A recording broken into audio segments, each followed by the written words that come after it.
Hello and welcome to Arcade Couch, the best place to chill with friends and get your gaming goodness each and every Monday. My name's John Black. Join me on the couch this week, Asher Hubley. Hey Dylan, excited to be here to get my Games Fest on this week. During the summer. During the winter. summer. As you say, even with you having a jumper on today. Yep. How hot, cold is it there at the moment? Let's have a look. Yeah, 16 degrees? Nope. Yeah, it'll be fucking... Aussie, Ciaran Marchant. Hi, it's me. Does Sony know what the point of them having a showcase was? Like, just in general, like last week? Because It's been like 3 weeks now, Ciaran. Move on. It's 18 has it degrees. been 3 weeks? 18 degrees! Apparently. It's 18 degrees and It he's feels got a cold hoodie in on. here, though. Fuck me. Yeah. Fuck. It feels cold in here, he says. Ciaran's in a t-shirt. You know, yeah, but I do have a heater on next to me, so Yeah, okay. that's a little.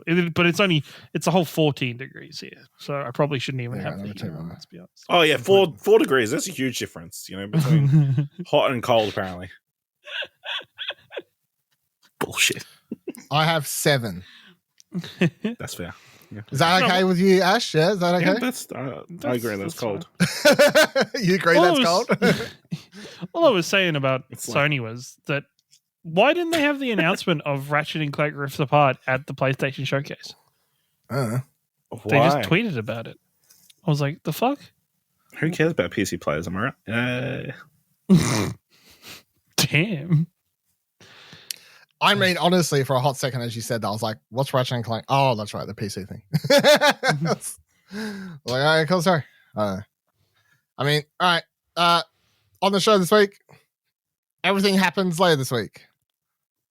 Because, obviously last week we did our predictions. This week, Summer Games Fest is happening. We're officially in non-E3 period. I'm not going to go over it all today because I don't think anyone really cares. But the first thing that happened was the MetaQuest showcase did happen a couple days ago. They announced the MetaQuest 3. So this comes out on Monday, later tonight / Tuesday morning. The Apple event is happening where presumably they're going to announce their VR headset, so that'll be interesting as well. So, and then Summer Game Fest later in the week. I will say a little bit of housekeeping. I think, how do I work it out? I can't remember now.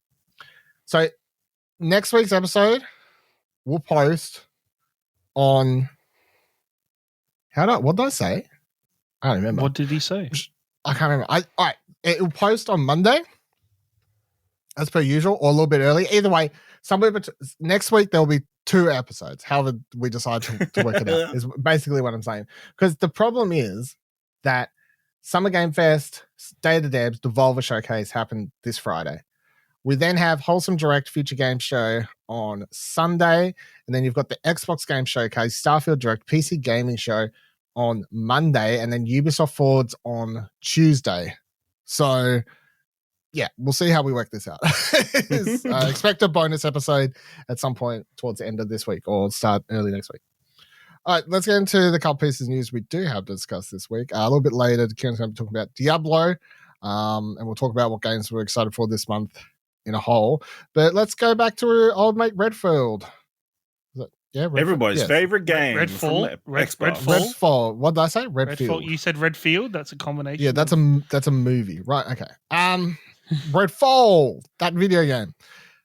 Kotaku writes, while Redfall's rough launch and poor review scores caught many Xbox fans off guard, Bloomberg now reports that developers at the studio behind it, Arcane Austin, were aware of the issues for years. The online vampire shooter was pitched as a live service game with microtransactions, but production was apparently understaffed and too directionless to deliver on that promise. When Microsoft remained completely hands-off. The company had been promoting Redfall as the next big blockbuster exclusive for Xbox when it launched on May 2nd. Fans soon discovered the game was riddled with problems. However, from an empty feeling world to vampire enemies that were occasionally bugged and boring to fight. Blah, blah, blah, blah. Microsoft Gaming CEO Phil Spencer appeared on Kind of Funny Xbox podcast shortly after the release to apologize for the state of the game, promised the company would learn from the debacle, saying, quote, "I'm upset with myself." One of the questions on everyone's mind was why Microsoft not only decided to release Redfall its first US $70 game in its current state, rather than delay it once again or cancel it. But why the company had been marketing it so much, it was clearly internally that it wouldn't meet fans' expectations. According to Bloomberg, Microsoft was barely involved in the game's development, outside of making the decision to cancel a PS5 version of the game after purchasing Bethesda in 2021. So the report basically goes on to say that Redfall.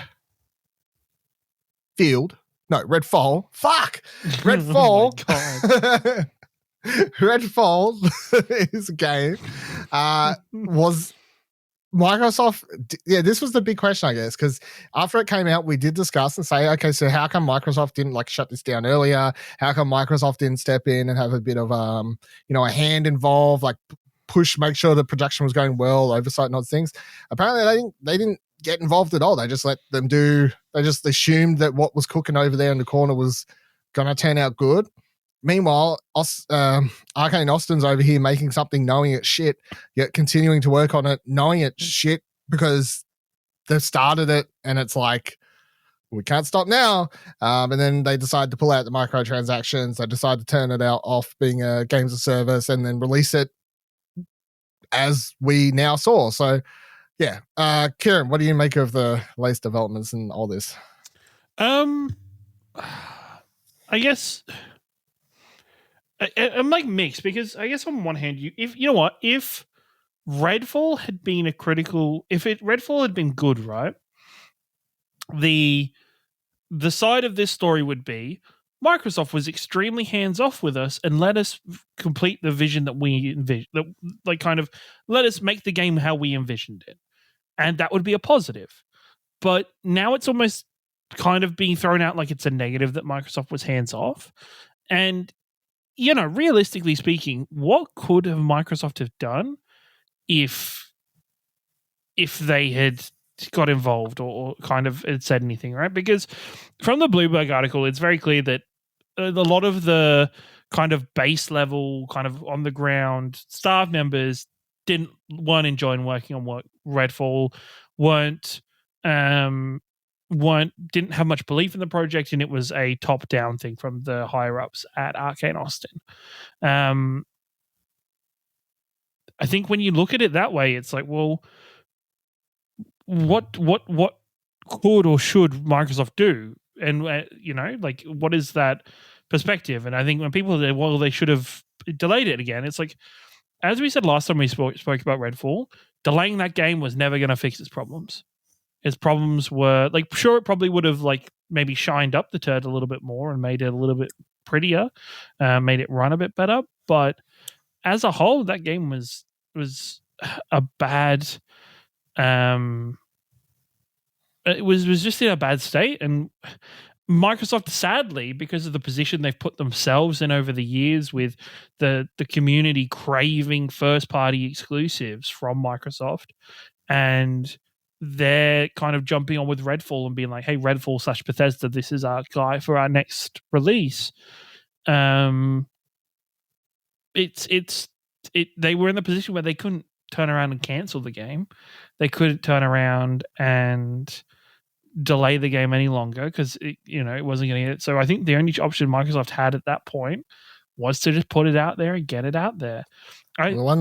The one interesting tidbit in the last part of this article is that goes on to say, in his interview of Kind of Funny Games, Spencer defended the creative direction of the game, saying, quote, "One thing I'll fight is sort of what went wrong. There's clearly quality and execution things we can do, but one thing I won't do is push against creative aspirations of our teams," end quote. But according to some of the developers Bloomberg spoke with, at least, Redfall wasn't an expression of their creative ambitions so much as a business mandate from Bethesda. Well, no, not from Bethesda, from ZeniMax. Well, Bethesda above, yeah. Same company. Yeah. Yes, I think it's a very top-down thing, and I guess it would have to be, one thing we'll never know is the communication lines. Who do the people at Microsoft talk to? Who does Phil Spencer talk to? Are they talking with probably the game directors and the people high up at Arcane Austin, who I don't think they're going to ever turn around and be like, hey, this is bad. This ain't it. Like, I feel like from Microsoft's point of view, they that game was what was wanted to be created by Arcane often. And I think so people are confused about, like I've seen online, people confused about how does Deathloop get made and Redfall get made, and they're both, two opposite ends. And it's like, well, it's a different studio. It's Arcane. I want to say Boston. it's Montreal. Lyon. Oh, Lyon, sorry. Yeah. Arcane Lyon did Deathloop, and Arcane Austin did Redfall. And Deathloop's very much in the trend and the main kind of core. The fear I have with all this is, so the wording of like, and the way Phil speaks about it, and the kind of funny thing of being like saying hands-on as if it's a bad thing, like saying, oh, we're not going to get involved in these teams because we believe in them so much. But I'm like, there is a line obviously where you're stepping on creative vision and stuff, but also if you're going to purchase these developers and companies for billions of dollars, and you don't think you should be in there somewhat going, hey, what's happening? Like, I think that's even worse than. But like, this is the thing. Even the people who played that Redfall demo a couple months ago were positive about Redfall. Like people, like people a very short, like hour hands-on. Yeah, very short hour hands-on slice of it.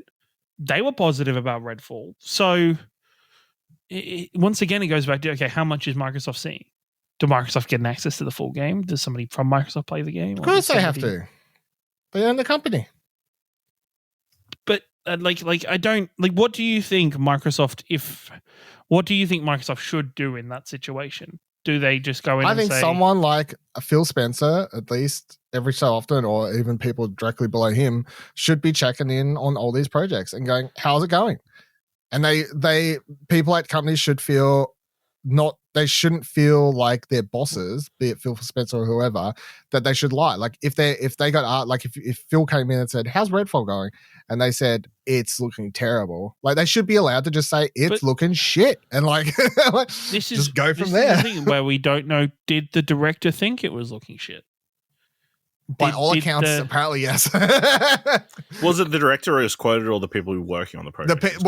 He could have been one of the people that are quoted. We don't know. The thing is, at least what I took from the articles I've read on it was that it was very much ground level people were the developers that were commenting to Bloomberg and discussing with Bloomberg, and that everything about this game was pushed from higher up. Is as far as the connotations I've read from it. So this is where we don't have that information of, you know what, I fully believe in Phil Spencer being that guy, calling in and being like, hey, how's Redfall going? But do I believe that somebody from their team turned around and told him it's a mess? No, I don't believe they would. I don't believe anybody did, because if anybody at all had that conversation with Phil at all through that period of time, we never would have got all the marketing for Redfall. Redfall would never have been used as a big surprise piece for E3s. It wouldn't have been used for showcases and stuff. Like, it wouldn't be in the position that it ended up in. I don't believe that this happened through a lack of Microsoft's checking in and capabilities. I believe this happened through a mixture of things. I think, how when we're talking about freaking Suicide Squad, it was like, okay, read the room, games to service fucking fell over. There's been so many games to service games. Redfall, I think, was just too far in to do what Suicide Squad is trying to do, which is delay itself and fix the issues that people have brought up. It's just shown that it's just come out and just dumped it and just said, look, I think this is just a failed attempt. I think it's very much like in Zelda, where you have put the wrong ingredients together and you have just left with a crappy dish to eat, and you've just got to cart it around, and maybe you need one heart back at some point, and you're just going to eat the crappy food, I think very that is just the situation they were in. What do you think, Ash? Yeah, Xbox should have cancelled it. Yeah, I mean, how could you not tell for so long that it wasn't working?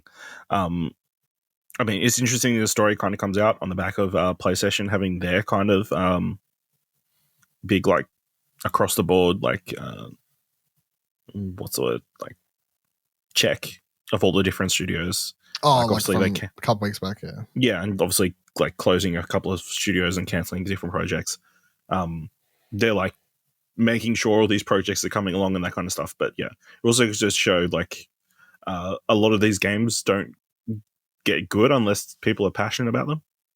Like, people were just, like, kind of forced to do this work.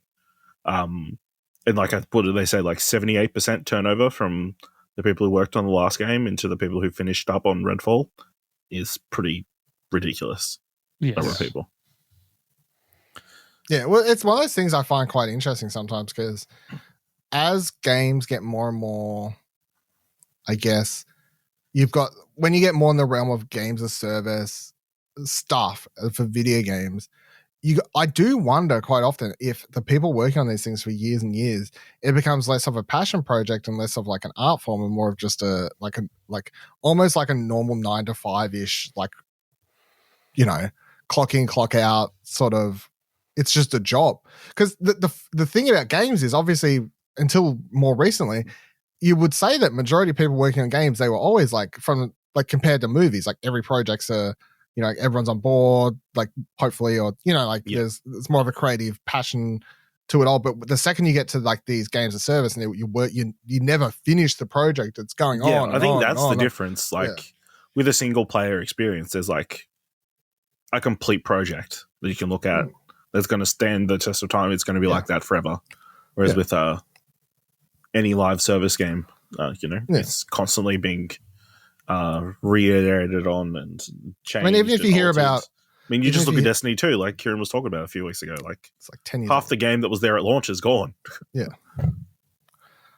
So there's people that worked on all that stuff. It's gone. Yeah.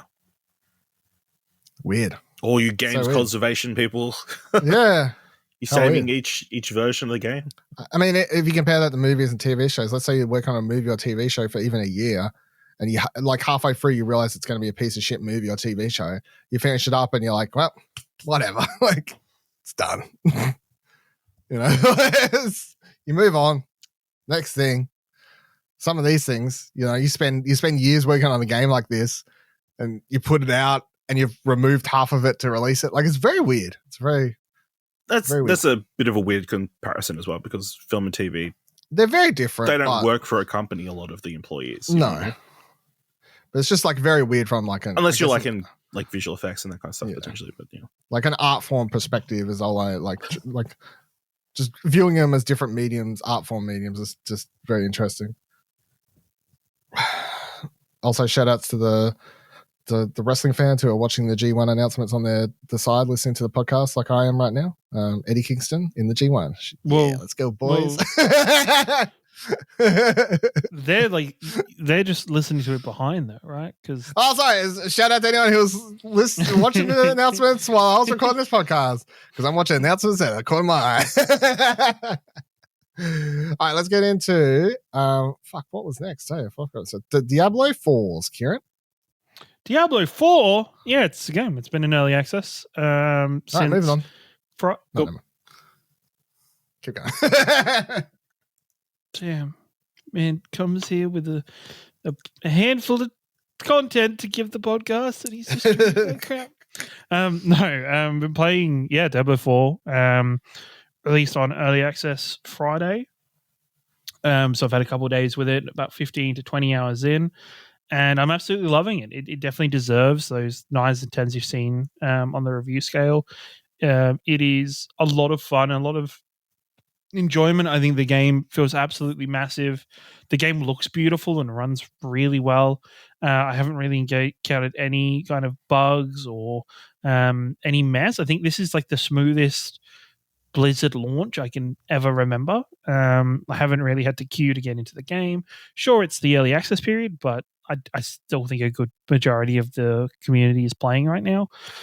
It's nice to see a large amount of people playing online and playing a Blizzard game. And after I'm very disillusioned and very off the bandwagon with Overwatch 2. It's nice to see a Blizzard game come out and do well and is really great.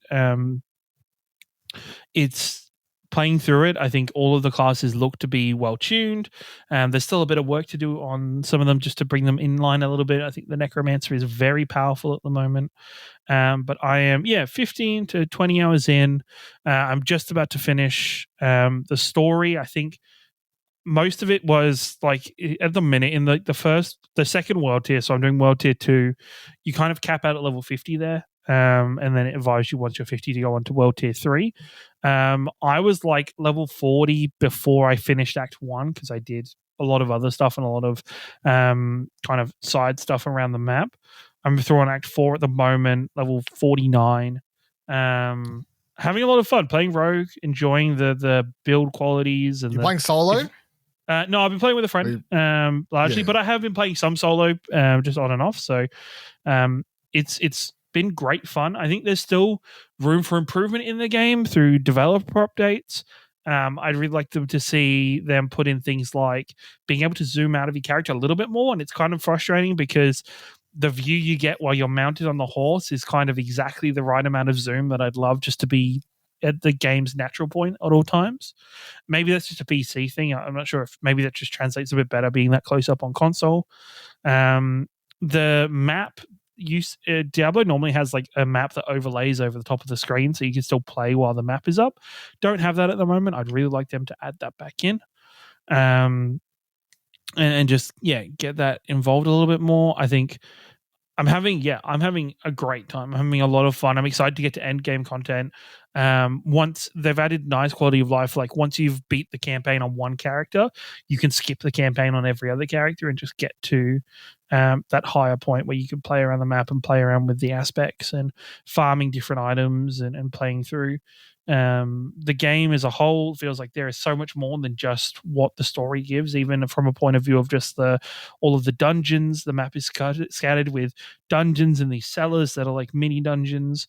There's so many world events. It feels really nice to have Diablo now isn't totally single player. It's an always online game. So you have, while you're running around the open world, there are other players running around at the same time with you and kind of playing side by side and exploring the world together. So that's really fun. I'm excited to keep playing. I'm excited to play more. This is definitely the game that's going to hold me over until Final Fantasy comes out later in the month.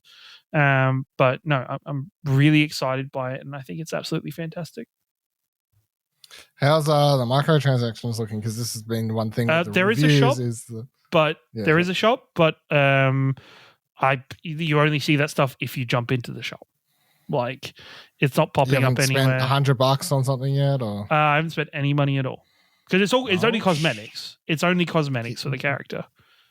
That doesn't change. Does it change anything for me? I know it doesn't change anything for me, but like, there's been no reason for me to buy anything yet or to purchase anything. Yeah, okay, there's plenty of content there. Okay, cool. Ash, yes, take me through the quality critics Street Fighter 6. Yeah. So let me pull it up. Whoa, the unpreparedness, even though it's right there in the notes. In the show notes, yeah. So it got a 9 out of 10 quality critic score. Yeah, everybody kind of agreed that it's a fantastic game, but most importantly, it's a good entry point for anybody who's looking to get into Street Fighter, or the genre, I guess. Of course, with a lot of tutorials and the new World Tour mode, which acts as like a prolonged tutorial, a lot of the reviewers found. But if you're an experienced player, like probably is not going to keep your attention because there's a lot of repetitive elements. But yeah, lots of fun to be had there. From all the reviewers' experience during their time with the game, the online experience was very good. Like there's no terrible lag or anything. The new hub where you can play against other people is really cool. So yeah, if you ever wanted to get into Street Fighter, this is probably the one. You've been tempted? I know you were tempted by the start the campaign. I've been tempted, but there's some other games on the horizon that I like. Okay. Even Diablo, I'm like, do I want to play should. Diablo? You definitely should. But there's that game on the horizon. Is it Final Fantasy? Or? Yeah. You Okay. got until the end of the I month. haven't for finished Final Survivor Fantasy. yet. That's like crazy. Need to play more games. But yeah. Can you though? Can you though? Can you though? No, Street Fighter looks good. All the reviews were good, so happy that one came out positively. All right, so at the end of for heading out to show, let's I want to see if I can start remembering to do this every start of every month. I don't know. Let's just go over what's coming out this month and see if there's anything. My favorite thing about how I feel this segment will go is I'll read out things, and then at some point here, Kieran will go, "Oh yeah, I'm excited for that one," and eventually I'll read a game name, and one of yous will go, "That's coming out this month," and I'll be like, "Yeah, yes, that thing is coming out this month." All right, so I'm going to start, even though we're 4 days in, I'll just start from start. I may miss some stuff. This is just going off my own list, so obviously I didn't write down every single literal game that's coming out, but so we started with We Love Katamari Reroll came out. The Elder Scrolls Online Necrom DLC also comes out tomorrow. Tiny Thor, I want to give a shout out to this game. Not going to play it because I definitely don't have time, but it looks very cool. Basically looks like Celeste, but your player's like Thor. So, but you should probably check that What out. what sort of size Thor? Like tiny. Ooh. It's crazy, right? It says as if it's insane. Diablo 4 officially comes out in a couple of days, of course. So, but most people are playing that now. Amnesia: The Bunker is coming out also next week. The fourth Amnesia game. So, but that one's looking pretty cool. It's got weapons in it for the first time, or gun, I believe. Loop 8: Summer of Gods, June 6th. Harmony: The Fall of Reverie comes out June 8th. This is the new game from Don't Nod, where you're like. Yep. You say, was this the one you played like the short demo? Or no, yes? That's tiny demo. Tiny bit. It's you get transported to another world and stuff happens, I think. Yeah, like you got like the gods and stuff like that. No. Oh, yeah. No? Yeah. So. The gods, I believe, right?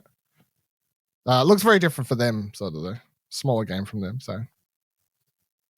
I'm keen. Grey Hill Incident, I've got on here, June 9th.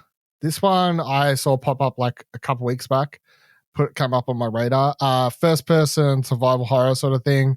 But it's like an alien invasion. It's happening. You play it out. It looks pretty cool. Like an indie game, obviously, but it looked pretty cool. So if any of that sounds like it ticks boxes for you, check that out. I can never remember how you're supposed to pronounce this, but Dogany. I don't know. How do you actually say this, Ash? Dogny.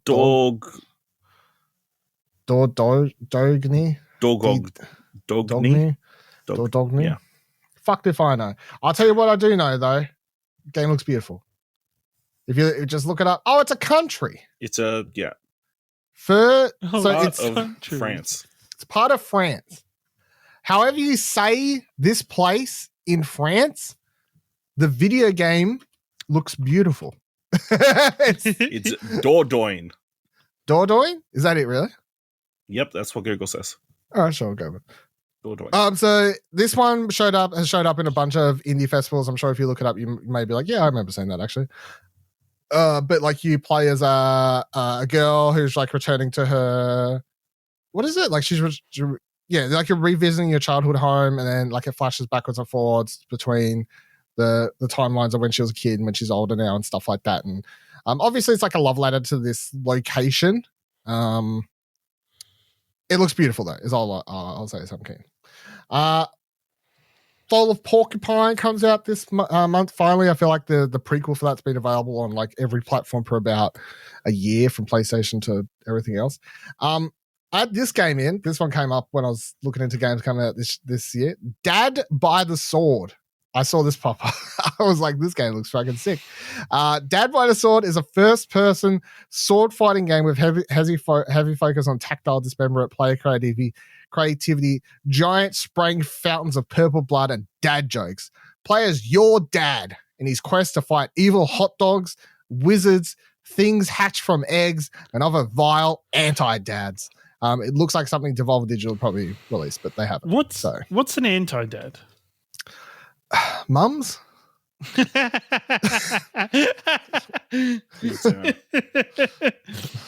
don't know. Radical feminists. Yeah, I don't know. Radical feminists. Oh shit. Probably. It's probably the real answer. But this is like a randomly generated dungeon game. It looks silly, so I'm sort of intrigued. Layers of Fear, the 2023 version, the remake comes out this month, June 15th.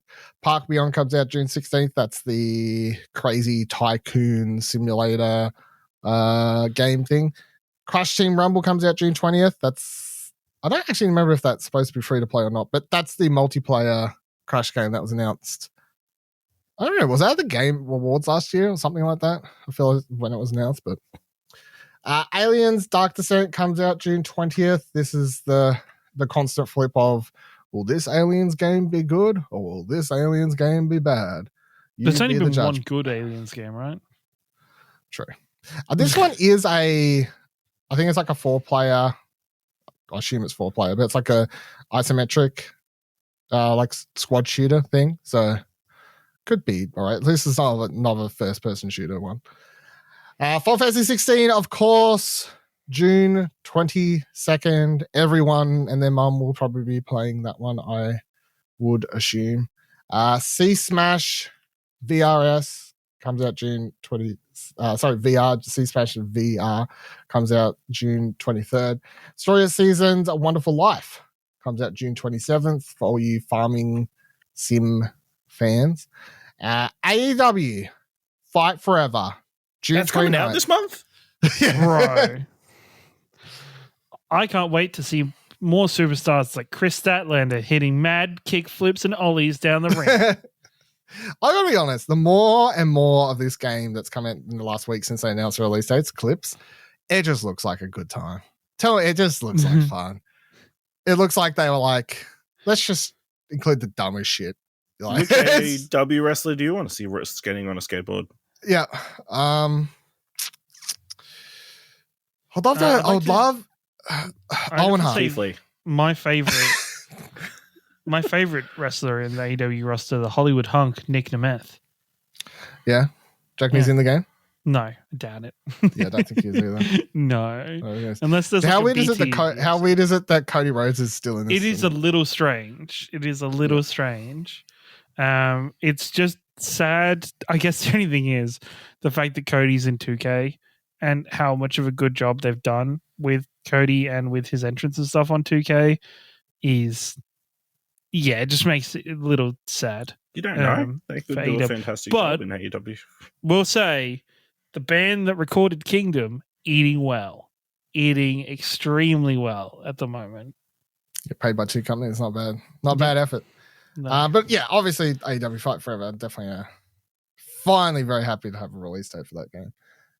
Samba de Amigo Party Central comes out on Nintendo Switch on June 30th, as does Master Detective Archives Rain Code on June 30th, which is the new game from Spike Chunsoft.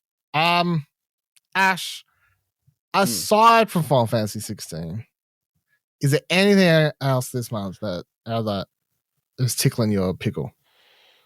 I mean, no.